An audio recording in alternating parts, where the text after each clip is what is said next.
제가 주일 예배마다 계속해서 교회를 주제로 그렇게 말씀을 전하고 있습니다. 아마 눈치채신 예민하신 분들도 계시리라 생각되는데요.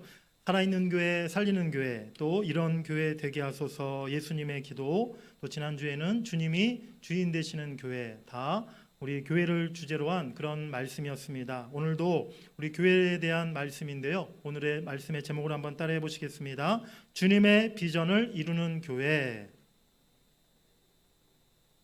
한 달 동안 제가 증거하는 주일날 설교하는 이 말씀들은요, 사실은 제 목회의 가장 중심에 있는 그런 교회를 향한 비전이기도 합니다.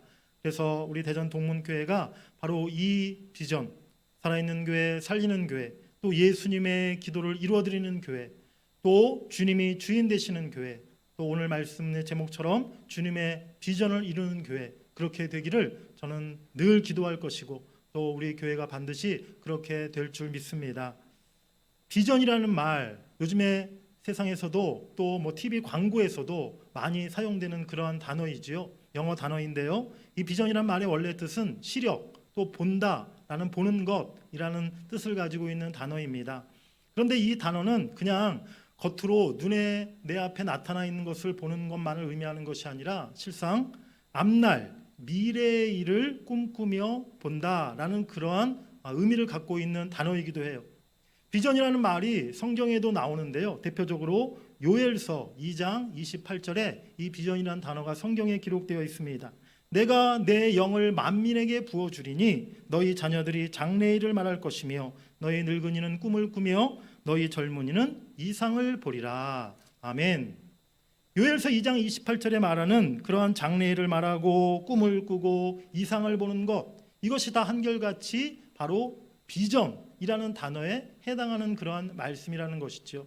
하나님께서 하나님의 영을, 성령을 우리에게 부어주시면 나이에 상관없이 우리 어린 학생들도 우리 청년들도 우리 어르신 성도님들도 다 같이 하나님의 그 큰 비전을 우리가 새롭게 보고 또 그것을 경험하게 될 줄 믿습니다.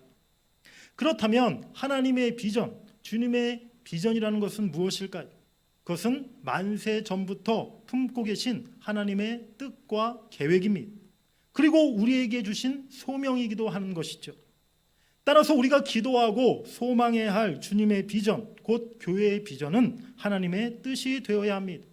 우리 그리스도인들의 비전은 내 꿈과 내 개인적인 야망을 위한 것이 아니라 말씀을 통해 우리에게 주시는 하나님의 뜻을 이루기 위한 것이 되어야 할 줄 믿습니다. 하나님을 경험하는 삶을 쓴 헨리 블랙가비 목사님은요, 비전은 곧 하나님의 계시다라고 이렇게 이야기하였습니다. 결국 하나님의 말씀 속에서 우리에게 말씀해 주시고 우리에게 보여주신 하나님의 뜻을 이루기 위해 날마다 순종하며 사는 것이 곧 주님의 비전을 이루는 삶이라는 것입니다. 우리 교회가 이 시대와 이 지역 가운데 하나님의 뜻과 계획을 이루는 데 순종하고 쓰임받는 교회가 되기를 간절히 원합니다. 우리를 통해 주님의 비전이 성취되어서 하나님의 큰 기쁨이 되는 우리 교회가 되기를 원하고 또 여러분들 한 분 한 분을 통해서 바로 그 하나님의 비전을 여러분들이 따라 순종할 때에 여러분들의 삶이 하나님의 기쁨이 되고 하나님의 복이 되는 그러한 아름답고 존귀한 인생 될 줄 믿습니다. 오늘 본문 말씀을 통해서 오늘 우리들과 교회를 향한 주님의 그 중대한 뜻이 무엇인가, 또 주님의 비전이 무엇인가를 함께 살펴보며 또 은혜를 나누기를 원합니다. 그게 첫 번째로 오늘 예수님께서 변화산에 올라가셨어요. 우리 한번 따라해 보시겠습니다. 변화산에 오르신 예수님. 예수님께서 어느 날 12제자 중에 베드로, 야고보, 요한 이 세 제자를 데리시고 따로 높은 산에 올라가셨습니다. 예수님이 이 산에서 거룩하고 빛난 모습으로 변화되셨다고 해서 그 산을 흔히 변화산이다 이렇게 우리가 이름 붙이고 있어요. 그 높은 산에서 세 제자는 지금껏 보지 못했던 놀라운 일을 목격하고 경험하게 됩니다. 어떤 일이 일어났습니까? 우리 본문 2절, 3절 말씀을 같이 한번 읽겠습니다. 시작. 변형되사 그 얼굴이 해같이 빛나며 옷이 빛과 같이 희어졌더라. 그때에 모세와 엘리야가 예수와 더불어 말하는 것이 그들에게 보이거늘. 갑자기 예수님의 얼굴이 해같이 빛나는 모습으로 변형되셨어요. 그리고 예수님이 입으셨던 그 옷의 광채가 나서 세상에서 도무지 볼 수 없는 가장 하얗고 깨끗한 색으로 가장 빛나는 그런 형체로 그 예수님의 옷이 변화되었던 것입니다. 그런데 그 다음에는 더 깜짝 놀랄 일이 일어났습니다. 구약에 모세와 엘리야가 나타난 거예요. 그리고 그 모세와 엘리야와 더불어서 예수님이 이야기 나누시는 그 귀한 장면을 세 제자들이 직접 눈으로 목격하게 되었습니다. 베드로, 요한, 야고보 세 제자는요, 이런 예수님의 그 변화된 모습과 그 영광스러운 장면을 보고 황홀감에 빠지게 됩니다. 그리고 베드로가 이제 제자들을 대표해서 한 가지 제안을 하게 되죠. 4절 말씀입니다. 우리 4절도 같이 읽습니다. 시작. 베드로가 예수께 여쭈어 이르되 주여 우리가 여기 있는 것이 좋사오니 만일 주께서 원하시면 내가 여기서 초막 셋을 짓되 하나는 주님을 위하여 하나는 모세를 위하여 하나는 엘리야를 위하여 하리이다. 예수님의 영광을 목격한 후에 제자들은 이러한 생각을 갖게 되었어요. 우리가 이제 저 세상에 내려가는 것보다 세상에 어떤 궁궐에서 사는 것보다도 이 변화산에 초막을 짓고 예수님과 함께 모세 선생님과 엘리야 선지자님과 함께 그렇게 평생토록 사는 것이 훨씬 더 행복하겠다라고 그렇게 제자들이 생각하게 된 겁니다. 그러자 하늘에서 빛난 구름이 나타나 그들을 덮었고 구름 속에서 하나님의 음성이 들려왔습니다. 이는 내 사랑하는 아들이요 내 기뻐하는 자니 너희는 그의 말을 들으라. 이제 제자들의 눈에는 아무것도 보이지 않았습니다. 오직 그들 앞에는 예수 그리스도, 우리 예수님밖에는 보이지 않게 되었던 것입니다. 우리 8절 말씀 같이 읽겠습니다. 8절 시작. 제자들이 눈을 들고 보매 오직 예수 외에는 아무도 보이지 아니하더라. 아멘. 그렇습니다. 우리가 하나님의 영광을 보게 되면요, 그 하나님의 빛나는 그 영광을 경험하게 되면 이 땅에 부귀영화가 하나도 부럽지 않게 된다는 것이죠. 예수님을 진정으로 만나고 성령의 거듭남을 체험하고 나면 이 세상의 모든 소유와 자랑이 아무것도 아닌 것으로 사도 바울의 고백처럼 그것이 마치 배설물처럼 여겨지게 된다는 것입니다. 사랑하는 여러분들, 주님이 없는 곳이라면 세상의 궁궐이라도 세상에 아무리 화려한 고급 주택이라도 명품 아파트라도 다 버릴 수 있고, 주님이 함께하는 곳이라면 초막이라도 저 먼 선교지의 통나무 집이라도 택할 수 있는 그런 진짜 크리스찬, 진짜 성도의 삶을 살아가시길 간절히 바랍니다. 그런 성도들이 많아지면요, 아마도 우리나라 또 대전 아파트 값이 많이 내려가지 않을까 그렇게 기대가 됩니다. 그런데 예수님이 이런 베드로의 제안에, 제자들의 제안에 어떤 반응을 보이십니까? 그냥 그 제안을 들은 채 만 채 무시하셨다는 거예요. 이어지는 9절 어떻게 시작하고 있습니까? 그들이 산에서 내려올 때에, 예수님은 제자들의 그 말에 아무런 반응도 보이시지 않고 그저 제자들과 함께 다시 산 아래로 내려오셨다는 것이죠. 예수님은 제자들의 제안에 동의하지 않으셨습니다. 그것은 예수님이 원하셨던 최종적인 목적이 결코 아니었기 때문이었습니다. 예수님은 변화산에 초막을 짓고 거기서 사는 것이 목적이 아니라 다시 산 아래 세상으로 내려가서 주어진 사명을 예수님은 완성하기를 원하셨습니다. 병들고 지친 영혼들을 만나서 그들을 치유하고 그들을 살리고 죄악과 불의로 가득한 세상을 변화시키는 일, 모든 인류를 구원하시는 그 일을 완성하시기 위해서, 계속해서 그 사명 감당하시기 위해서 예수님은 세상으로 다시 산 아래로 내려오신 줄 믿습니다. 오늘 말씀에서 우리는 세 종류의 성도의 모습을 발견할 수 있습니다.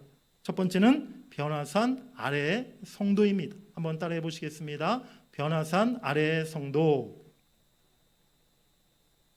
교회를 다니긴 다니지만 여전히 하나도 변화되지 않은 그러한 교인들이 있다는 거예요.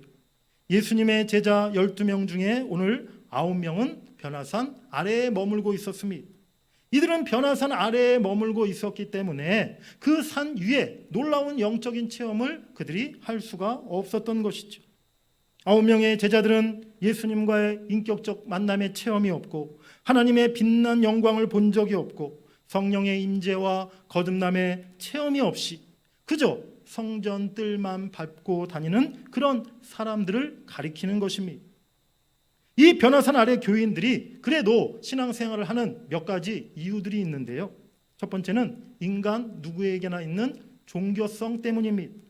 사람들은 원래 본성이 뭐라도 믿어야, 하다못해 나무라도, 하다못해 저 밤하늘의 달이라도 그렇게 그것을 믿고 거기다가 이렇게 기도를 해야 마음이 편한 그런 법이죠.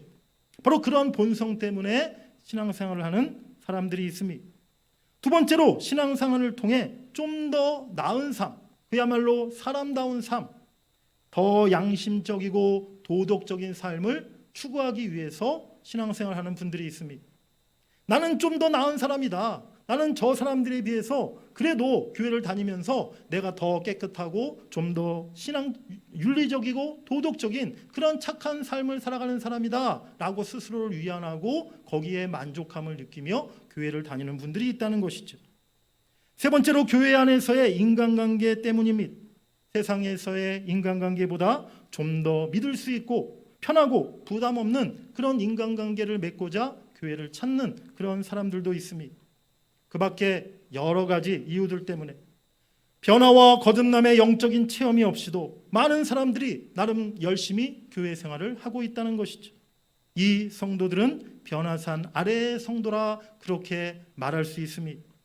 사랑하는 여러분들, 우리가 오늘 예수를 믿는 것이 그저 마음의 만족과 평안함을 얻고 좀 내가 도덕적으로 나은 삶을 살아가고 사람들 만나기 위한 거기에 우리가 목적을 두어서는 안 될 줄 믿습니다.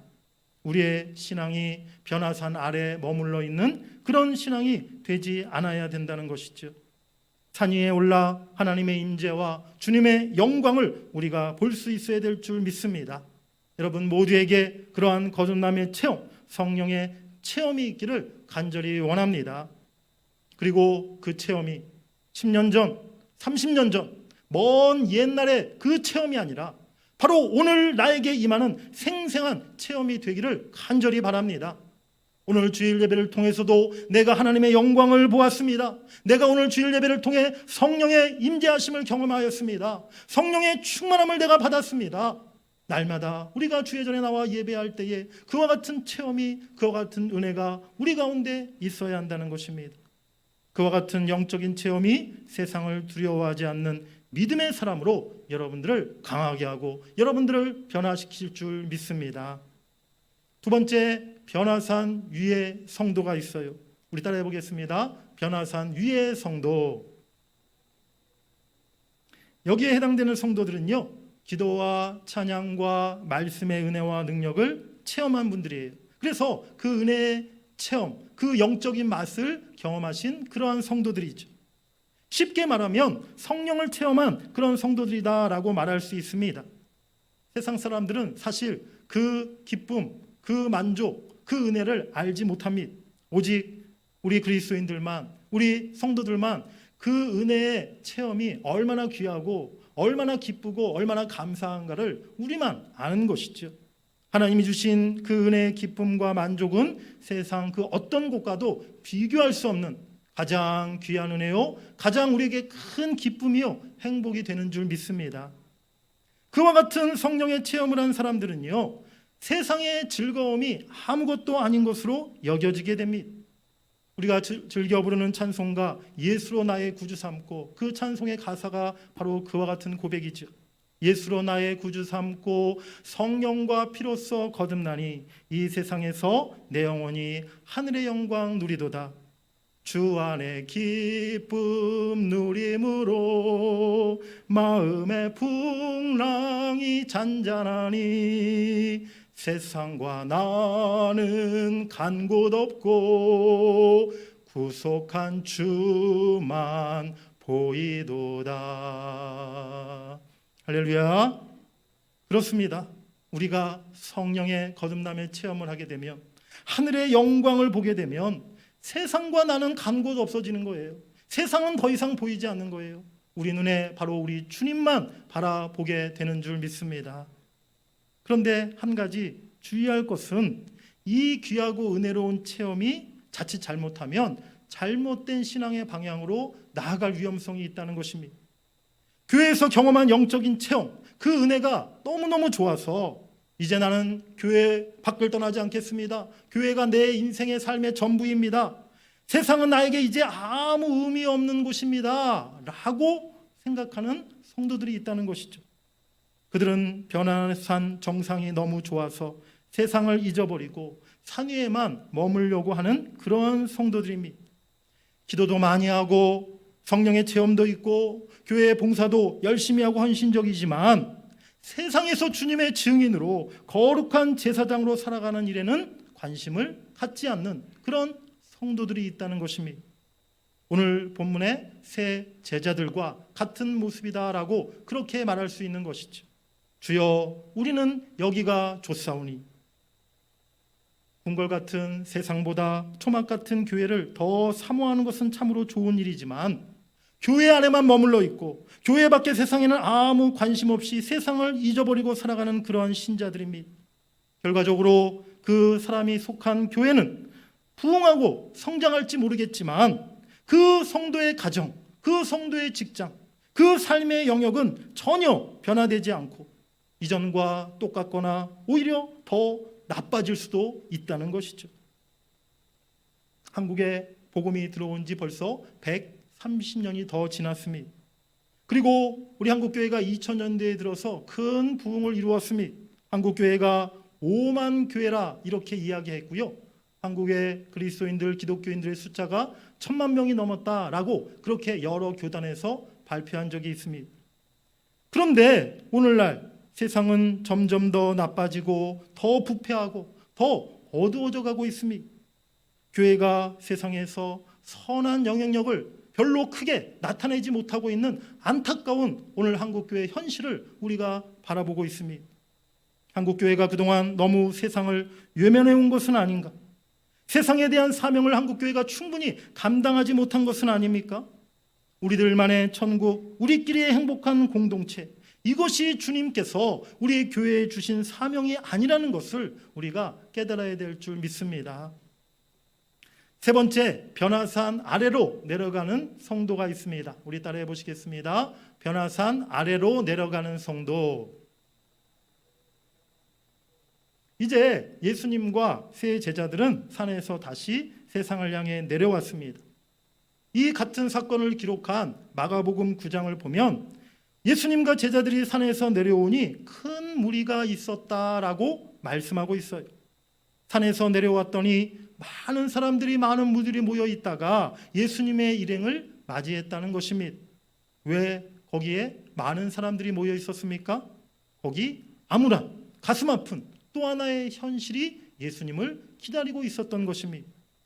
우리 마태복음 7장, 17장, 14절, 15절 말씀 같이 한번 읽어보겠습니다. 시작. 그들이 무리에게 이르매 한 사람이 예수께 와서 꿇어 엎드려 이르되 주여, 내 아들을 불쌍히 여기소서. 그가 간질로 심히 고생하여 자주 불에도 넘어지며 물에도 넘어지는지라. 산에서 내려와 보니 귀신 들린 아이와 그 아들로 인해서 오랜 시간 고통 속에 살아왔던 한 아버지가 예수님을 기다리고 있었어요. 변화산의 영광을 보고 산 아래로 내려온 제자들은 다시 일상에서의, 현실에서의 가슴 아픈 일들을 그들이 만나게 된 것입니다. 오늘도 우리가 교회 문 밖을 나서면, 지금 우리가 주일 예배 이렇게 은혜롭게 하나님의 영광 안에서 이 예배를 드리고 있지만 이제 예배를 마치고 교회 문 밖을 나서게 되면 바로 이와 같은 가슴 아픈 세상의 여러 가지 현실들을 우리가 만나게 된다는 것이죠. 산 위에서 천국의 모습을 보았을 때는 여기서 평생 살면 좋겠다라고 생각했는데 예수님이 내려가자고 해서 억지로 내려와 보니까 곧바로 병들어 고통당하고 있는 사람들, 불쌍한 영혼들을 오늘 제자들이 만나게 되더라는 것입니다. 사랑하는 여러분들, 여러분들의 주변을, 우리의 주위에 있는 이들을 한번 이 시간 돌아보시기 바랍니다. 내가 구원하고 회복시켜야 할 우리 가정의 모습이 있지 않습니까? 내 가족들, 내 사랑하는 자녀들, 참으로 그들이 지금 방황하고 있지 않습니까? 내가 일하고 있는 직장과 일터에서 그리스도인으로서 내가 감당해야 할 사명과 책임이 있지 않습니까? 가까운 이웃들, 사람들 중에 아직도 죄와 사단의 권세에 매여서 그 영혼이 방황하고 죽어가는 이들이 수많은 영혼들이 있지 않습니까? 이 어두운 세상에서 우리 교회가 소금과 빛이 되어서 세상을 변화시키고 하나님 나라로 회복시키는 일에 우리가 마땅히 해야 할 역할이 있지 않습니까? 우리 그리스도인은요, 이 세상을 외면하고 나만 천국 가겠다고 산 위에 집을 짓고 살아가는 사람들이 아니라는 것을 우리가 잊지 말아야 될 줄 믿습니다. 나만 건강하고 나만 평안하고 나만 배부르다고 그것이 행복이 아닌 것이에요. 우리의 기독교는 세상을 떠나 저 산속으로 들어가는 그런 종교가 아니라 한 손에는 하나님의 사랑을, 한 손에는 주의 피 묻은 복음을 들고 세상을 향해 나아가는 사명이 우리 교회에 주어져 있음을 우리가 잊지 말아야 될 줄 믿습니다. 그게 세 번째로 주님의 비전. 오늘 말씀 속에서 그렇다면 우리가 깨닫고 우리가 순종하고 따라야 할 우리 예수님의 비전이 무엇일까요? 오늘 주님은 제자들과 우리들을 향해 변화산 꼭대기에 머물러 있지 말고 다시 산 아래로 세상으로 내려가라 말씀하십니다. 근데 이 명령은 예수님이 부활하신 후에 승천하시기 직전 제자들과 교회에 주신 마지막 명령이기도 한 것이죠. 우리가 잘 아는 마태복음 28장 19절 20절 말씀, 우리 자막을 보시며 한번 크게 읽어보시겠습니다. 시작. 그러므로 너희는 가서 모든 족속으로 제자를 삼아 아버지와 아들과 성령의 이름으로 세례를 베풀고 내가 너희에게 분부한 모든 것을 가르쳐 지키게 하라. 볼지어다 내가 세상 끝날까지 너희와 항상 함께 있으리라 하시니라. 아멘. 예수님이 뭐라고 우리에게 명령하셨어요? 너희들이 세상을 향해 가라. 세상을 향해 나아가서 모든 민족을 제자로 삼고 그들에게 세례를 베풀고 그들에게 하나님의 말씀을 복음을 가르쳐 지키게 하라라는 하고 우리에게 마지막으로 명령하신 것입니다. 우리 사도행전 1장 8절 말씀도 우리가 너무나 잘 아는 말씀, 우리 크게 읽겠습니다. 시작. 오직 성령이 너희에게 임하시면 너희가 권능을 받고 예루살렘과 온 유대와 사마리아와 땅끝까지 이르러 내 증인이 되리라 하시니라. 아멘. 성령 받으면 교회 안에만 머무러라 라고 예수님이 명령하셨습니까? 아니죠. 너희들이 이제 성령 받아 성령의 권능을 받았으면 너희들이 교회 안에만 머무는 것이 아니라 너희 집 안에만 머무는 것이 아니라 예루살렘과 온 유대와 사마리아 땅끝까지 나아가 내 증인이 되고 내 복음을 전하라 라고 예수님이 우리에게 명령하셨다는 것입니다. 교회는 우리들만의 모임이 되어서는 안 될 것입니다. 세상이 싫어 피해가는 도피처가 되어서도 안 됩니다. 교회에서 우리가 말씀과 기도로 충만해지고 성령의 충만함을 힘입고 하나님의 전신갑주를 입은 그리스도의 강한 군사로 준비되어서 이제는 우리가 복음을 들고 세상을 향해 나아가야 될 줄 믿습니다. 바로 이것이 교회를 향한 하나님의 비전, 주님의 비전이라는 것이죠. 하나님의 나라는요, 교회 안에서만 이루어지는 것이 아닙니다. 성경을 보면 세상을 본받지 말라, 세상과 벗하지 말라, 세상과 구별되어 살라라는 그런 말씀이 여러 구절에 있어요. 그런데 이 말씀의 의미가 과연 무엇일까요?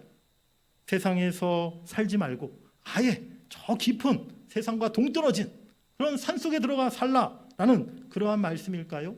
아니면 거룩한 교회 안에서만 24시간 365일 교회 안에서만 살라라는 그러한 말씀일까요? 나는 자연인이다 라는 그런 프로그램이 있더라고요. 세상을 등지고 저 깊은 강원도 산골짜기에 들어가서 이렇게 오두막집, 그런 산속에 통나무 집을 짓고 살아가는 그런 사람들의 모습을 담은 그런 프로그램이던데요. 산속에 들어간 그분들 세상 모든 다 그것을 끊어버리고 아무것도 세상 음식도 먹지도 않고 그냥 산속에서 약초캐 먹고 물고기 잡아서 먹고 그렇게 살아가시더라고요. 우리 성도들 우리가 세상과 벗하지 말고 세상과 구별되어 살라고 하셨으니까 우리도 다 나는 자연인이다 오늘 선포해야 될까요? 내일 저와 함께 강원도로 우리 성도님들 네, 다 함께 들어가면 되겠습니까? 이 말씀을 잘못 이해해서 오늘날 많은 사람들이요, 이단 사이비 그 종파에 빠지는 거예요. 이단 종파들이 한결같이 이것을 이야기합니다. 신천지가 됐건 하나님의 교회가 됐건 여호와의 증인이 됐건 한결같이 성경에 세상을 벗하지 말라 하지 않았느냐, 다 세상을 떠나서 우리 교회 안에 자기네들을 교회라고 다 자기네들도 그렇게 부르니까요, 자기네들 모임 공동체 안에 그렇게 다 들어와라. 그리고 학교도 그만두고 직장도 그만두고 집안 가족들도 다 관계 끊고 그저 우리 안에 우리 모임 공동체 안에만 머물자. 우리 안에 있어야만 구원받을 수 있다. 우리 신천지만, 우리 하나님의 교회만 천국 갈 수 있다라고 그들이 주장한다는 것입니다. 세상과 벗하지 말라 이 말씀에서요, 세상은요, 타락한 세상 속에 있는 죄악된 본질을 가리키는 것입니다. 즉 세상의 가치관, 세상의 타락한 문화, 세상의 죄악을 본받지 말고 그것들로부터 구별되어 살라는 그러한 말씀이라는 것이죠. 하나님께서 세상을 우리와 분리시켰습니까? 하나님께서 이 세상을 아예 버리셨습니까? 그래서 우리는 이 세상에서 저 멀리 탈출해야 하는 것입니까? 결코 그것이 아니라는 사실입니다. 요한복음 3장 16절에 보면 하나님이 세상을 이처럼 사랑하사라고 분명히 말씀하셨어요. 하나님은요, 세상이 아무리 타락했다 할지라도 하나님이 만드신, 하나님이 창조하신 이 우주 만물, 이 온 세상, 온 사람들, 하나님의 백성들을 여전히 사랑하시고 그들을 버리지 아니하시고 그것을 포기하지 않으심을 우리가 기억해야 될 줄 믿습니다. 하나님은 세상을 지금도 사랑하십니다.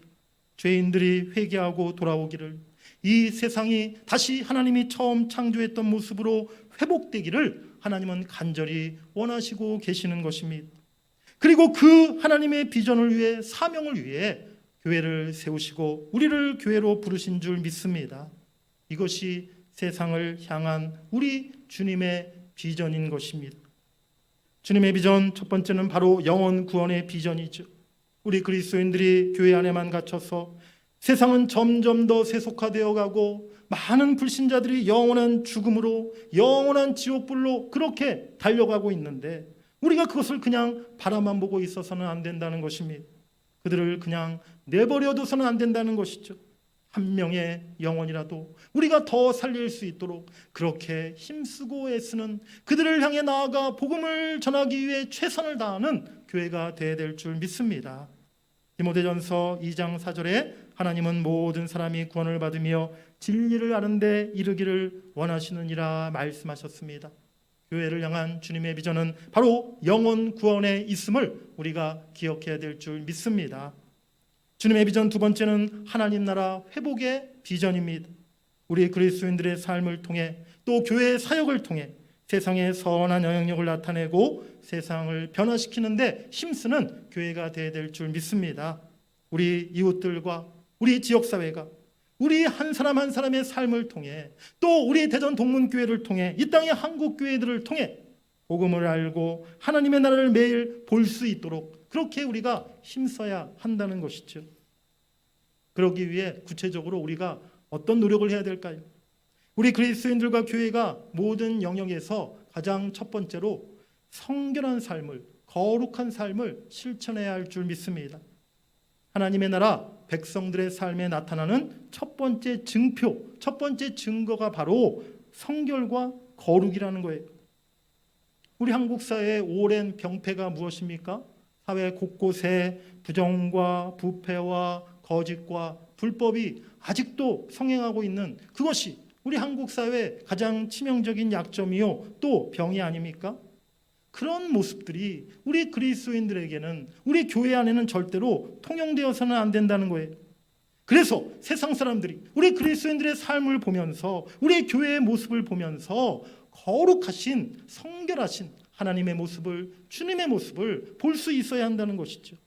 이것이 진짜 거룩한 삶이고 성도의 삶이라는 사실입니다. 세상 사람들이 우리들의 살아가는 모습들을 보면서, 우리의 교회가 행하는 모습을 보면서 이 시대가 아무리 약해도, 이 시대가 아무리 부패하고, 이 시대가 아무리 더러워졌어도 정말 그리스도인들은 그렇지 않구나. 정말 교회는 그런 모습이 아니구나.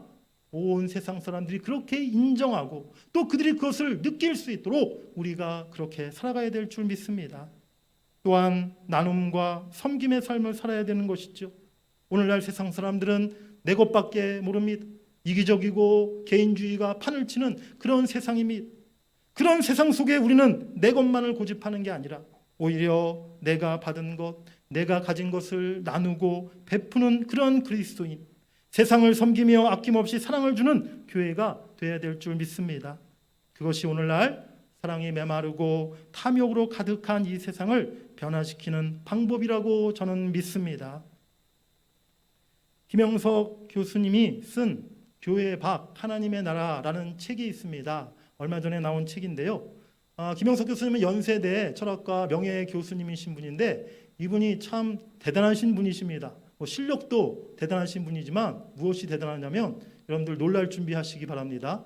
김영석 교수님 올해 나이가 자그마치 102세.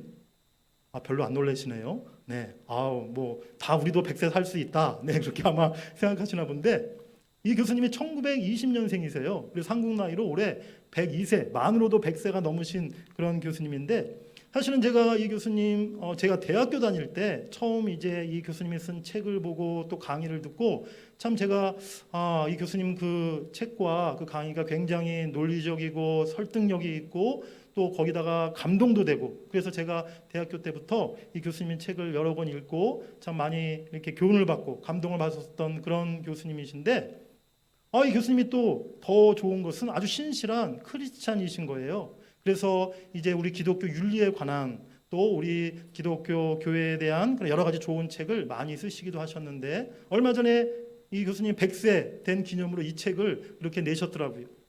이 책에서 이런 얘기를 하십니다. 교회가 기독교의 최후 목적이어서는 안 됩니다. 교회는 교회 밖으로 나와 하나님이 원하시는 하나님의 나라를 이루어야 합니다. 교회에 하나님 나라를 묶어두지 말고 세상 속에서 하나님의 나라를 확장합시다. 우리들만의 주님이 아니라 온 세상을 통치하시는 주님이심을 이 땅의 모든 교회와 성도들이 세상 속에서 나타냅시다. 참으로 그렇습니다. 우리 교회가 그저 교회 안에만 머무는 우리 성도들을 그저 교회 안에만 묶어놓는 그런 교회가 되어서는 안 된다는 거예요. 세상 속에서 하나님의 나라를 확장하는데 참으로 우리들만의 주님이 아니라 온 세상 사람들의 주님으로 우리가 만들어가도록 이제 우리 교회가 세상을 향해 나아가야 될 줄 믿습니다. 세상에 빛을 발하며 이 지역의 이 도시 가운데 하나님의 빛을 발하며 하나님의 선한 영향력을 나타낼 수 있는 그래서 이 세상을 조금이라도 하나님의 나라로 회복시켜 나가는데 그렇게 최선을 다하고 힘을 쏟는 우리 교회가 되기를 간절히 바랍니다. 영혼 구원과 하나님의 나라 회복이라는 이 주님의 비전을 가슴에 품고 세상으로 나아가는 여러분들과 우리 교회가 될 수 있기를 주의 이름으로 간절히 축원합니다. 결론의 말씀입니다. 사랑하는 여러분들, 오늘 우리는 지금 어디에 머물고 있습니까? 여전히 나는 산 아래 머물고 있는 그런 신앙인이 아닙니까? 아니면 변화산 위에 초막을 짓고 세상과는 아무 상관없는 그런 신앙생활을 내가 지금 하고 있는 것은 아닙니까? 먼저는 우리가 다시 변화산 위로 올라가야 될 줄 믿습니다. 거기서 주님의 임재와 하나님의 영광을 우리가 바라보며 체험해야 될 줄 믿습니다. 아까 말씀드린 것처럼 그 체험이 정말 먼 옛날, 먼 30년 전, 40년 전의 그 체험이 아니라 오늘 다시 한번 나에게 임하는 생생한 그런 체험이 되어야 될 줄 믿습니다. 그리고 이제는 그 체험을 통해 은혜와 능력을 가지고 세상으로 다시 나아가 병든 영혼들을 살리고 세상을 변화시킬 수 있는 주님의 증인, 예수님의 그리스도의 군사, 세상의 빛이 되시는 여러분들이 되시기를 간절히 바랍니다. 주님의 비전이, 하나님의 뜻이 우리 대전 동문교회를 통해 이루어지기를 소망합니다. 하나님의 사랑을 안고 복음을 들고 이제 거룩함과 성결함을 가지고 이 지역과 도시와 세상을 향해 나아가는 우리 교회 되기를 간절히 바랍니다.